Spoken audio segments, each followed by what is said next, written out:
स्वागत है आप सभी का फिर से एक नए वीडियो में। इस वीडियो में हम बात करने वाले हैं रिलायंस के फाइनेंशियल नंबर्स के बारे में। आप यहाँ पे देख सकते हो आज डेट है 27 अक्टूबर, जहाँ पे मतलब आज के दिन ये अनाउंस हुआ है या फिर मतलब कह सकते हैं डिक्लेयर हुआ है।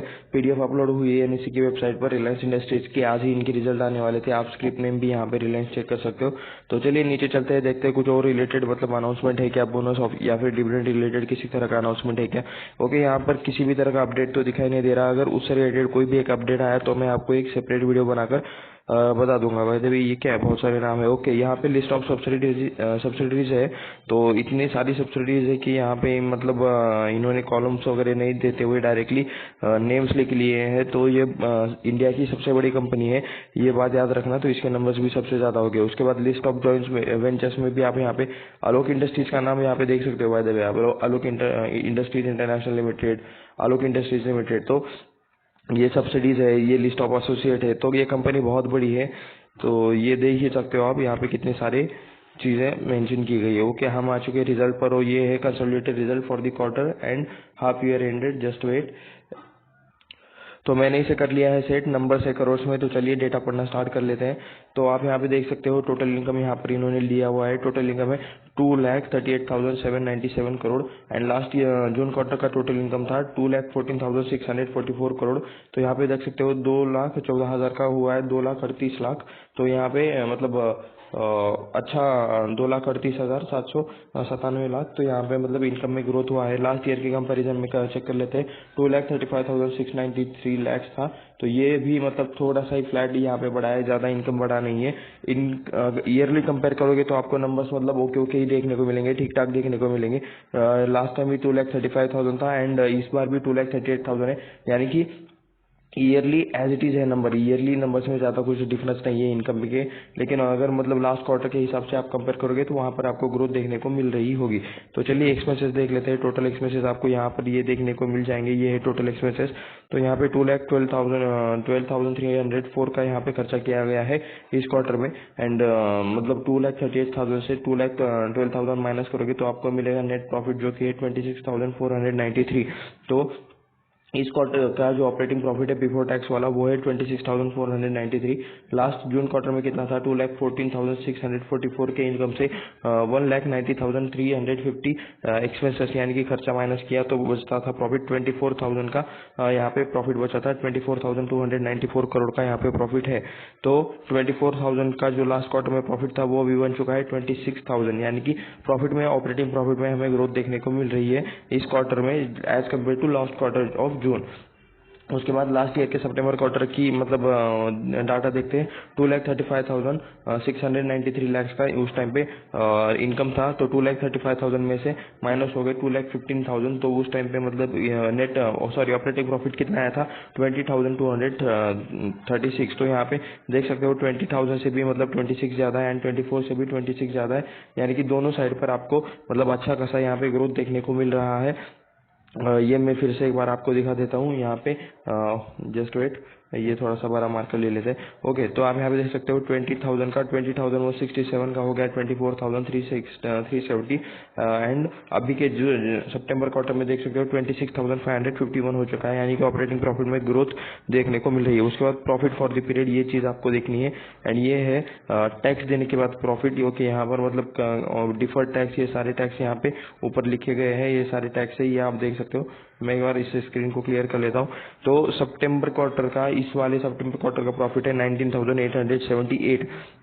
लास्ट वाले जून क्वार्टर का कितना प्रॉफिट था, 18,258 करोड़ में है। ओके, बाय द वे ये सारा प्रॉफिट करोड़ में है। तो 18,258 करोड़ का लास्ट जून क्वार्टर में प्रॉफिट था एंड लास्ट ईयर के सितंबर क्वार्टर में कितना प्रॉफिट था, 15,512 करोड़ का प्रॉफिट था। तो 15,000 का 19,000 बन चुका है एंड 18,000 का 19,000 बन चुका है। तो यहाँ पे आपको प्रॉफिट में नेट प्रॉफिट में ग्रोथ देखने को मिल रही है। अच्छी ग्रोथ है, हम यहाँ पे ऐसा कह सकते हैं।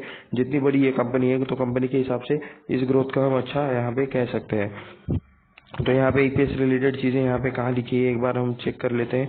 क्या यहाँ पे नहीं लिखी है यहाँ पे। ओके, देख लेते हैं नीचे। उसके बाद ये क्या है, उसके बाद ओनर्स द कंपनी, ठीक है। चलो नीचे चलते हैं। ऑडिटेड कंसोलिडेटेड बैलेंस शीट, ठीक है। उसके बाद आ जाते हैं और नीचे हम देखते हैं मतलब और क्या क्या यहाँ पे डेटा आपको पढ़ने को मिलता है, क्या कुछ हम देख सकते हैं। यहाँ पर है फॉर्मूले,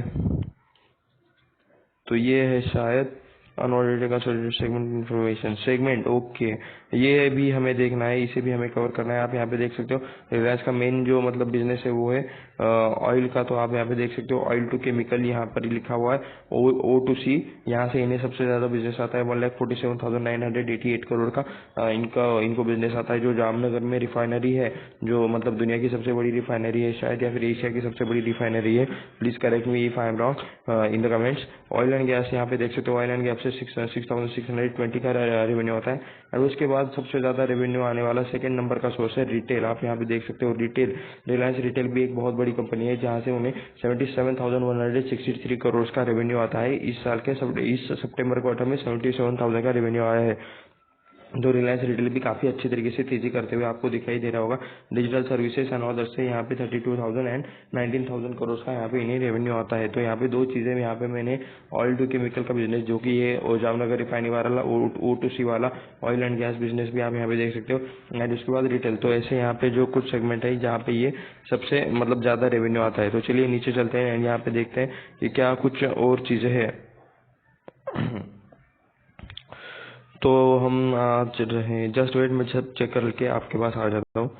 ओके, ये है स्टैंड अलोन नंबर। आप यहाँ पे देख सकते हो, यहाँ पे स्टैंड अलोन नंबर लिखा है। हमने पहले तो कंसोलिडेटेड नंबर पढ़ लिए, कंसोलिडेटेड ही मेन रहते हैं, लेकिन चलिए यहाँ पर मैं एक स्टैंड अलोन नंबर में भी एक नजर मार लेते हैं। 1,43,384 करोड़ का बिजनेस हुआ है। एंड इस सितंबर क्वार्टर में, लास्ट के जून क्वार्टर में कितना बिजनेस हुआ था? 1,28,627 करोड़ का। एंड इससे पहले के मतलब क्वार्टर में बिजनेस हुआ था 1,43,488 करोड़ का। इस ऑपरेटिंग प्रॉफिट पर आ जाते हैं डायरेक्टली, तो देख सकते हैं 14,500 का ऑपरेटिंग प्रॉफिट है इस सितंबर क्वार्टर में। लास्ट जून के क्वार्टर में कितना प्रॉफिट है? 12,742 करोड़ का प्रॉफिट है। एंड लास्ट ईयर के सितंबर क्वार्टर में 9,592 करोड़ का यहाँ पे प्रॉफिट है। 9,592 करोड़ के बन गए 12,000 करोड़, 12,742 करोड़ के बन गए 14,502 करोड़। ठीक है, तो 14,500 करोड़ के आसपास आप यहाँ पे ये बोल सकते हो। तो ऑपरेटिंग प्रॉफिट में यहाँ पे ग्रोथ देखने को आपको मिल रही है। प्रॉफिट फॉर द पीरियड यहाँ पे आप चेक कर सकते हो, 11,200 का यहाँ पे नेट प्रॉफिट चल रहा है प्रॉफिट फॉर द पीरियड में इस सितंबर क्वार्टर का। एंड लास्ट जून क्वार्टर का प्रॉफिट देखेंगे, नेट प्रॉफिट तो 9,600 के आसपास है। एंड लास्ट ईयर का सितंबर का प्रॉफिट देखेंगे तो 6,915 के आसपास है। तो यहाँ पे अच्छी खासी ग्रोथ आपको स्टैंड अलोन नंबर्स में भी देखने को मिल रही है। तो हम आ चुके हैं रिलायंस के चार्ट पर। आप यहाँ पे देख सकते हो, ये है रिलायंस का 1 डे टाइम फ्रेम का चार्ट। एंड कल जो शायद रिजल्ट आया है वो शायद मार्केट बंद होने के बाद आया है। तो ये कल का कैंडल है, मैं एक बार आपको जूम करके दिखा देता हूँ। यहाँ पे बहुत सारे सपोर्ट एंड रेजिस्टेंस मैंने ड्रॉ किए हुए हैं, तो उन्हें इग्नोर कर देना। तो यहाँ पे आप देख सकते हो, ये जो कल का जो मतलब ये एक ग्रीन कैंडल आपको दिखाई दे रहा है, ये कल का एक दिन का ग्रीन कैंडल है। यानी कि आप बोल सकते हो कि कल स्टॉक पॉजिटिव में क्लोज हुआ है। आप यहाँ पे देख सकते हो कल स्टॉक 1.77% पॉजिटिव में क्लोज हुआ है। एंड शायद ये नंबर मतलब मार्केट के मतलब बंद होने के बाद आए थे रिलायंस के, जहां तक मुझे याद है। एंड ये अभी मतलब कुछ इस तरह का चार्ट पैटर्न यहाँ पे चल रहा है। यहाँ पे स्टॉक ऊपर से काफी करेक्ट हुआ है। एंड इसमें मतलब डीमर्जर का एक्शन भी हुआ था, जियो फाइनेंशियल को मतलब लास्ट के 2-3 महीने के मतलब अंदर ही मतलब अभी डीमर्ज किया गया है। एंड ये 1 डे का चार्ट है, आप यहाँ पे ये देख सकते हो। अभी तो ये कंटिन्यूसली नीचे जाने के कोशिश में है। अभी देखते हैं मतलब जो रिजल्ट का इम्पैक्ट है वो अभी हमें मंडे को देखने को मिल जाएगा। तो इसका हमें लॉन्ग टर्म का चार्ट देखना है, तो उसके लिए हम इसे 1 महीने के टाइम फ्रेम पर ले आएंगे। एंड यहाँ पे आप देख सकते हो, मैं इसे कर लेता हूँ जूम आउट। यहाँ पे आपको बहुत सारी लाइंस दिख रही होगी सपोर्ट एंड रेजिस्टेंस की, उसे प्लीज कर दीजिएगा इग्नोर। तो आप यहाँ पे देख सकते हो, वैसे यहाँ पे कितने टाइम फ्रेम से 1995 से यहाँ पर मुझे डेटा दिख रहा है। यहाँ पे आप देख सकते हो 1995 से यहाँ पर डेटा स्टार्ट हुआ है। एंड यहाँ से कंटिन्यूसली ये कंपनी कांस्टेंट परफॉर्मेंस दिखाते हुए ऊपर जा रही है। बीच में शायद ये .com बबल की वजह से गिरी थी, यहाँ पे आपको थोड़ी सी एक गिरावट देखने को मिल रही है। उसके बाद ये कोरोना वाली गिरावट है, और ये मतलब गिरावट छोड़ जाए, ये दोनों गिरावट छोड़ी जाए तो मतलब ज्यादा कुछ यहाँ पे डिफरेंस नहीं देखने को मिल रहा है। एंड उसके बाद अभी ये कंपनी कंसोलिडेशन फेज में है, आप यहाँ पे बोल सकते हो। ये इसी एक कंसोलिडेशन फेज में अभी ये कंपनी घूम रही है कंटिन्यूसली, यहाँ से सपोर्ट लेके इसी रेंज में ये कंपनी अभी के लिए तो घूम रही है। तो ये है अभी का मतलब क्या चल रहा है स्टॉक में, ऐसा कुछ ये परफॉर्मेंस। तो चलिए कुछ बाकी के फाइनेंशियल डिटेल्स भी हम चेक कर लेते हैं। तो यहाँ पर हम आ चुके हैं, ये है स्क्रीनर पर आप देख सकते हो इसके बिजनेस एंड बाकी सारी चीज़ें। तो यहाँ पे देख सकते हो फाउंडेड बाय धीरूभाई अंबानी। वैसे रिलायंस के बिजनेस के बारे में तो सभी को पता है, एंड अभी हमने जो बिजनेस के सेगमेंट देखे तो वो भी मतलब उसी से मतलब रिलेटेड सारी चीज़ें ये लोग करते हैं। Founded by Dhirubhai Ambani and now promoted and managed by elder son Mukesh Dhirubhai Ambani. Ambanis family have about 50% share holding in this, मतलब कॉन्ग्लोमेरेट। तो कॉन्ग्लोमेरेट का मतलब रहता है कि मतलब एक ऐसी कंपनी जिसके मतलब बहुत सारे सेक्टर्स में बहुत सारी, मतलब एक ऐसी कंपनी जो बहुत सारे सेक्टर में बहुत सारे तरह का काम करती होगी। तो यहाँ पे आप देख सकते हो, तो यहाँ पे मार्केट कैप में आप यहाँ पे देख सकते हो 15,32,968 करोड़ का मार्केट कैप आपको देखने को मिल रहा है। यानी कि ये निफ्टी 50 की सबसे बड़ी कंपनी है, इंडिया की ये सबसे बड़ी कंपनी है। जस्ट वेट, मैं इसे एक बार ठीक कर लेता हूँ। ओके, तो होप सो ये आपको ठीक से दिखाई दे रहा होगा। तो 15,32,968 करोड़ की ये कंपनी है हमारे निफ्टी 50 में, या फिर हमारे पूरे स्टॉक मार्केट की ये सबसे बड़ी कंपनी है रिलायंस इंडस्ट्रीज। आप यहाँ पे बोल सकते हो निफ्टी 50 का ये नंबर 1 स्टॉक है as in basis of market cap. तो ठीक है, 15 लाख का इसका मार्केट कैप है। करंट प्राइस चला है 2200 के आसपास, एंड हाई है लास्ट 1 ईयर में 2600 के आसपास। फेस वैल्यू 10 का है। ROE देख सकते हो 8.94, ROC है 9.14%, एंड बुक वैल्यू है 1110, यानी कि ये स्टॉक अप्रोक्स उसके 2x ट्रेड कर रहा है। डिविडेंड यील्ड 0.40 है। स्टॉक का पी 22.4 पर चल रहा है। तो चलिए नीचे चलते हैं, कुछ बाकी के डिटेल्स देख लेते हैं। चार्ट हम ऑलरेडी देख चुके हैं तो इसलिए हम देखने नहीं वाले हैं। कॉस्ट में क्या कुछ इंपॉर्टेंट पॉइंट है, तो यहाँ पे देख सकते हो company has low return on equity in last year, यानी कि लास्ट 3 साल में कंपनी ने ज्यादा रिटर्न्स नहीं बना के दिए, ऐसा यहाँ पे लिखा हुआ है। कंपैरिजन में आते हैं, ये सेक्टर वैसे तो मतलब पूरी तरह से मैच नहीं होता, क्योंकि मतलब इनके रिटेल बिजनेस भी है। ओके, रिटेल बिजनेस से अगर कंपेयर करना होता है डिमांड से कंपेयर करना चाहिए, एंड फाइनेंशियल बिजनेसेस भी है, ठीक है।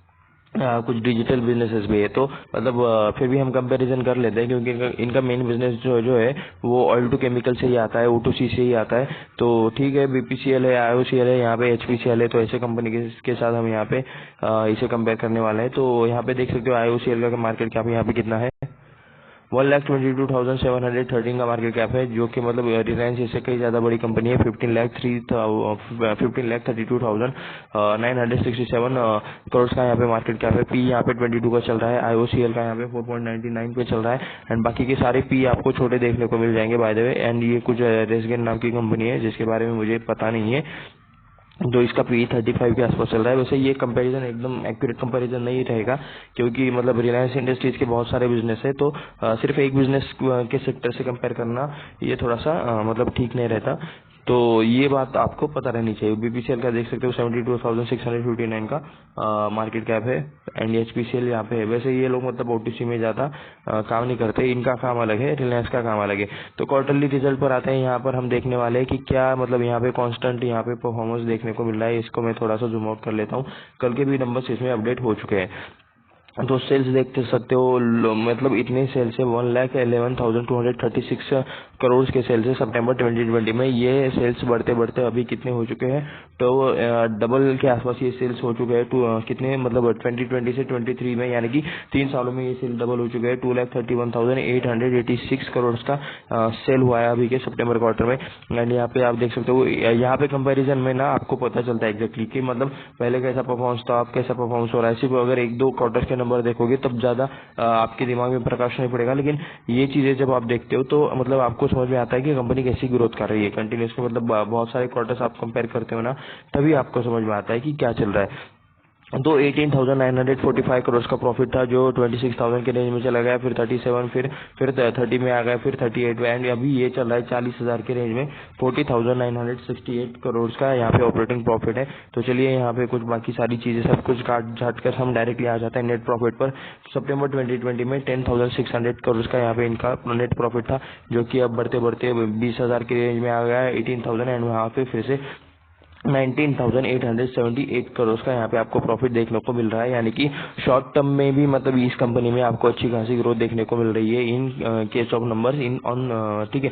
यहाँ पे नंबर्स में आपको अच्छी खासी यहाँ पे ग्रोथ देखने को मिल रही है। तो क्वार्टरली ग्रोथ है, तो मतलब ईयरली या फिर एवरेज परफॉर्मेंस जब हम प्रॉफिट लॉस में देखते हैं 1 साल का, तो इसमें भी आपको अच्छी खासी ग्रोथ देखने को मिल जाएगी। तो मार्च में कितना सेल्स होता था, 3,57,000 के आसपास यहाँ पे 3,57,677 करोड़ का यहाँ पे मार्च में सेल हुआ था मार्च 2012 में। तो ये बढ़ते बढ़ते अभी यहाँ पे कहाँ तक आ चुका है, यहाँ तक आप देख सकते हो 8,76,396 करोड़ का यहाँ पे सेल चल रहा है, यानी कि सेल अप्रोक्स 3x हो चुके हैं लास्ट के 10 सालों में, ऐसा बोल सकते हो 10 से 11 सालों में। तो यहाँ पे सेल्स से एक हो चुके हैं। ऑपरेटिंग प्रॉफिट आप यहाँ पे देख सकते हो 33,000 का ऑपरेटिंग प्रॉफिट था उस टाइम पे, एंड ये ऑपरेटिंग प्रॉफिट अब हो चुका है हर साल का 1,42,318 करोड़ का। तो डायरेक्टली आ जाता है नेट प्रॉफिट पर। 19,000 का प्रॉफिट चलता था, जो बाद में 22,000, उसके बाद 36,000, उसके बाद 39,000, उसके बाद 67,000, एंड अभी मार्च में ये 74,088 करोड़ के आसपास ये चल रहा है नेट प्रॉफिट। तो एक कंपनी 74,000 करोड़ कमाती है एक साल में अभी के लिए, तो ये हमारे देश की सबसे टॉप की कंपनी है। उसके बाद आ जाता है बैलेंस शीट पर, हमें देखना है कर्जा इस कंपनी का। तो कर्जा है कंपनी के ऊपर कि आप यहाँ पे देख सकते हो लॉन्ग टर्म बोरिंग में 2,24,018 करोड़ का यहाँ पे आपको लॉन्ग टर्म बोरिंग में कर्जा देखने को मिल रहा है। उसके साथ यहाँ पे और क्या क्या चीजें हैं, रिजर्व देख सकते हो 1,79,000 के रिजर्व थे जो हो चुके हैं 7,44,456 करोड़। ठीक है, तो मतलब रिजर्व काफी अच्छे के हैं। उसके मामले में कर्जा भी मतलब थोड़ा सा कम है एज कम्पेयर टू रिजर्व। तो बोल सकते हैं कि कंपनी मतलब नेट डेट फ्री हम इसे बोल नहीं सकते, लेकिन कंपनी को और कर्जा अगर थोड़ा सा कंपनी ने कम करने की कोशिश की, जैसे शॉर्ट टर्म बोरिंग के रेंज में अगर कर्जा आ गया, ठीक है, शॉर्ट टर्म बोरिंग में 71,000, 78,000, 88,000 के आसपास अगर मतलब जैसे नंबर से वैसे ही अगर लॉन्ग टर्म बोरिंग में इन्होंने कर्जा ला दिया तो इनका मतलब काफी इंटरेस्ट एंड बाकी सारी चीजें रिलेटेड कॉस्ट बचने वाला है। एंड तो कंपनी की ग्रोथ उस टाइम मतलब ज्यादा अच्छे से होगी एंड शेयर की ग्रोथ भी ज्यादा अच्छे से होगी, ये एक मुझे लगता है। बाकी सारी फैक्टर्स अच्छे हैं, कंपनी को बस कर्जा भी कम कर देना चाहिए थोड़ा सा लॉन्ग टर्म बोरिंग वाला। 46% प्रमोटर की होल्डिंग है जो अभी बन चुके हैं 50.27%, यानी कि कंट्रोलिंग स्टेक अभी इनके पास है। एफआईएस देख सकते हो 22.58% है, यहाँ पे अभी लेटेस्ट में 22.60% है। डीआईएस पहले 11.85% है, अभी है 15.99%। गवर्नमेंट 0.14% थी, अभी गवर्नमेंट ने भी हिस्सेदारी बढ़ाई है, 0.17% गवर्नमेंट है। पब्लिक देख सकते हो 19.12% जो अभी है 10.98%। तो पब्लिक की हिस्सेदारी कम हुई है, बाकी सबने इसमें हिस्सेदारी बढ़ाई है, आप यहाँ पे ऐसा देख सकते हो। तो चलिए प्रमोटर्स में नेम्स देख लेते हैं। सबसे हमारे इंडिया की सबसे बड़ी कंपनी कौन हैंडल करता है। बात है ये किसी भी तरह का रिकमेंडेशन नहीं है, बाय करो सेल करो कुछ भी मत करो, आपके फाइनेंशियल एडवाइजर से राय ले लो या फिर खुद से सारी रिसर्च करो, खुद से स्टडी करो, खुद से डिसीजन लो। कोई और कह रहा है या फिर मैं कह रहा हूँ इसलिए आपको मतलब आप स्टॉक मार्केट में किसी तरह का डिसीजन लेकर कुछ करते हो तो आपकी स्टॉक मार्केट की जर्नी बहुत खराब रहने वाली है। मैं कह रहा हूँ या फिर किसी और कहने से कुछ भी मत कर लेना, खुद के डिसीजन ले लेना, ठीक है। तो ये मेरी तरफ से डिस्क्लेमर था। तो श्री चक्र कमर्शियल्स, देवर्षि कमर्शियल्स, करुणा कमर्शियल्स, तत्वम एंटरप्राइजेस, ये वीडियो सिर्फ एंड सिर्फ रिसर्च एंड एजुकेशनल पर्पज के लिए है। Reliance industries holding private limited, petroleum trust, okay, Reliance industries investment, उसके बाद Reliance service holding limited, Reliance service, उसके बाद Samarjeet enterprise, KD Ambani, okay, यहाँ पे हमें अभी मिल रहे हैं कुछ फैमिली मेंबर्स के शायद नाम। उसके बाद Shriji com trade, Shri Krishna trade com, okay, Mukesh D Ambani, Nita M Ambani, Isha M Ambani, Akash M Ambani, Reliance welfare association, Anant M Ambani. तो यहाँ पे आपको ढेर सारे नेम्स आपको देखने को मिल जाएंगे। आप इन सबको गूगल पे जाके सर्च कर सकते हो। अगर कुछ पर्सनल मतलब पर्सन के नेम्स है तो इन्हें लिंक्डइन पे सर्च कर सकते हो ताकि उनके एजुकेशन एंड बाकी चीजों के बारे में आपको पता चले। यहाँ पे आप देख सकते हो एफआईएस में इन्होंने 2 ही नाम यहाँ पे देख के रखे हैं, इससे भी ज्यादा एफआईएस होते हैं लेकिन मतलब यहाँ पे डेटा कम दिया गया है। Euro specific growth fund and government of Singapore, यहाँ पे ये 2 ही नेम्स यहाँ पे देखने को मिल रहे हैं। डीआईएस में आप देख सकते हो life insurance of India, SBI mutual fund, यहाँ पे भी मतलब कम नाम दिए गए हैं। तो ये देखते हैं कि कितने टाइम में कितना इन्होंने मतलब रिटर्न दिया है। मैं इसे कर लेता हूँ जूम, मैक्स टाइम पे हम देख लेते हैं। मैक्स पर क्लिक करके, तो मैक्स पे क्लिक करने के बाद आपको दिखेगा 4,74% के रिटर्न्स बने हैं मैक्स में ऑल टाइम में। तो एंड कंपनी का डेटा आप यहाँ पे देख सकते हो, नीचे चार्ट पैटर्न भी उस हिसाब से एडजस्ट हो जाएगा। 5 साल में 112% की रिटर्न, एक साल में 10% के माइनस रिटर्न, 6 महीनों में 6% के माइनस रिटर्न, 1 महीने में -2% एंड एक दिन में 1.78% की तेजी। तो ये है रिलायंस का बिजनेस। यहाँ पे आ चुके हैं वेबसाइट पर, आप यहाँ पे देख सकते हो we connected and we prosperous and shared future, ऐसा यहाँ पे कुछ लिखा हुआ है। तो ये मतलब रिलायंस फाउंडेशन क्विक लिंक्स एक छोटी सी मतलब ये है ज़्यादा कुछ इन्होंने यहाँ पे दिया नहीं है। तो मैं यहाँ पे और बिजनेसेस में क्लिक करूंगा तो आप यहाँ पे देख सकते हो इनके अलग अलग बिजनेस आपको देखने को मिल जाएंगे, जिसमें है जियो आता है। जियो तो सेपरेटली लिस्ट हो चुका है, जियो फाइनेंशियल सेपरेटली लिस्ट हो चुका है, ठीक है। जियो टेलीकम्युनिकेशन वाला सेपरेटली लिस्ट नहीं हुआ है। रिटेल इन्वेस्टर रिलेशन, पॉलीमर्स का बिजनेस है, पॉलिस्टर का बिजनेस है, फाइबर इंटरमीडिएट्स है, एरोमेटिक्स है, इलास्टोमेट्रिक्स है, ऐसा कुछ है, रिलायंस कंपनीज है। ओके, तो यहाँ पे अलग अलग इनके देख सकते हो, टेक्सटाइल में काम करते हैं, न्यू एनर्जी में काम करते हैं, पेट्रोल एंड रिफाइनरी में काम करते हैं, एक्सप्लोरेशन एंड प्रोडक्शन में काम करते हैं। वैसे रिलायंस की बिजनेस आप सभी को तो ज़्यादा पता ही होगी, तो मतलब ज़्यादा कुछ अलग से यहाँ पे देखने की ज़रूरत नहीं है। यहाँ पे कुछ क्विक लिंक्स है, तो जियो नेक्स्ट, तो ऐसे रिलेटेड ये चीज़ है। तो मतलब ये रिलायंस का ये था एक रिलायंस के बारे में एक शॉर्ट एनालिसिस। रिलायंस इंडस्ट्रीज के जस्ट रिजल्ट आए थे, तो मैंने सोचा सारी चीज़ें कवर कर लेते हैं। ये किसी भी तरह का रिकमेंडेशन नहीं है, फिर से एक बार मैं डिस्क्लेमर देता हूँ, ये सिर्फ एजुकेशनल एंड रिसर्च पर्पज के लिए है। खुद के डिसीजन खुद लो, खुद से रिसर्च करो। तो अगर आपको मतलब ऐसा डीमैट अकाउंट चाहिए जहाँ पे मिनिमम ब्रोकरेज अमाउंट लगे, तो नीचे डिस्क्रिप्शन में एक लिंक है, तो वो जरूर चेक कर लेना। आपका या फिर आपके फैमिली मेंबर का, आप वहाँ से डीमैट अकाउंट ओपन कर सकते हो। तो ऐसे ही और वीडियोस देखने के लिए चैनल को सब्सक्राइब करें, वीडियो को लाइक करें, अपने दोस्तों के साथ शेयर करें। मैं मिलता हूँ आपसे अगले वीडियो में। धन्यवाद।